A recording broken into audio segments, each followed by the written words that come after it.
Oke, selamat pagi semua. Kita kembali belajar daring ya.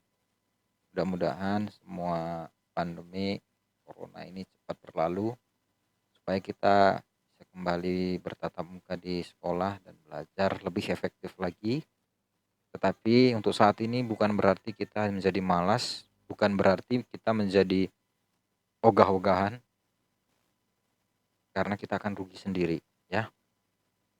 Hari ini kita akan belajar teknologi layanan jaringan. Apa aja yang kita pelajarin di dalam teknologi layanan jaringan itu?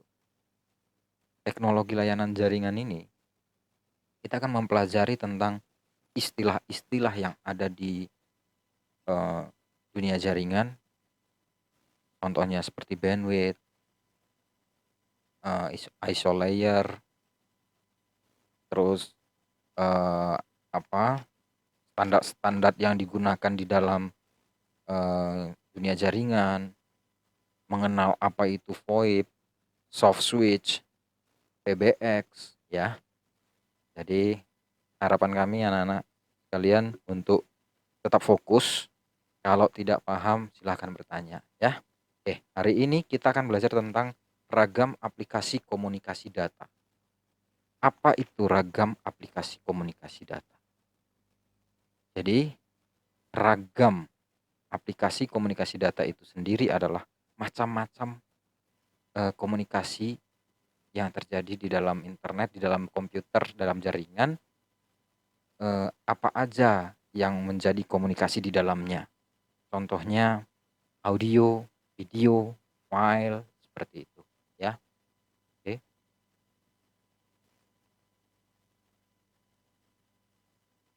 Untuk karakteristik aplikasi komunikasi data itu menurut Effendi dia menjadi dua tahap, yaitu proses komunikasi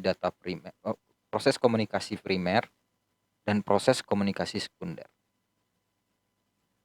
Nah, proses komunikasi primer itu identik dengan proses penyampaian pesan kepada orang lain menggunakan lambang atau simbol sebagai media seperti kial, gerak badan, isyarat, gambar, warna, bahasa, dan lain-lainnya.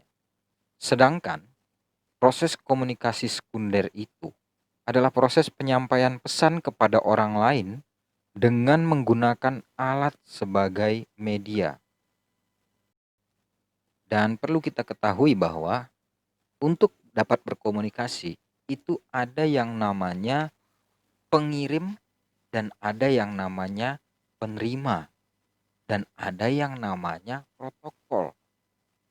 Penerima itu orang yang akan atau benda atau sesuatu yang akan menerima pesan yang akan disampaikan atau data yang akan disampaikan. Sedangkan pengirim itu orang, benda atau sesuatu yang akan mengirimkan data atau pesan kepada si penerima. Nah, sedangkan protokol itu adalah aturan-aturan mainnya. Dalam artian di sini adalah bagaimana cara data, file ataupun pesan itu disampaikan oleh pengirim ke penerima gitu, ya.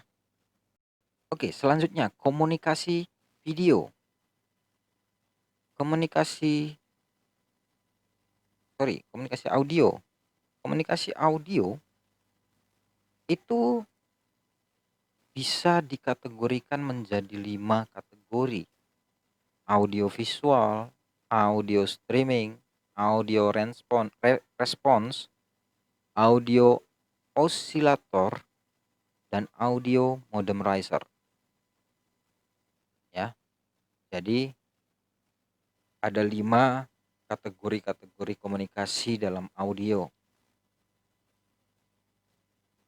Komunikasi di audio itu berarti pesan, data yang disampaikan itu berbentuk audio ya, berbentuk suara. Oke. Next, komunikasi video itu bisa dikategorikan menjadi dua, video teks dan video IP.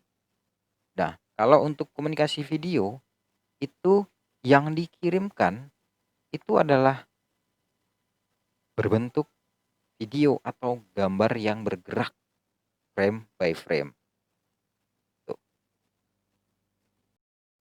Oke, untuk materi kita hari ini itu sudah cukup. Silakan kembali ke Google Classroom dan silakan mengerjakan tugas yang disediakan dan silahkan bertanya di bagian forum. Oke, terima kasih.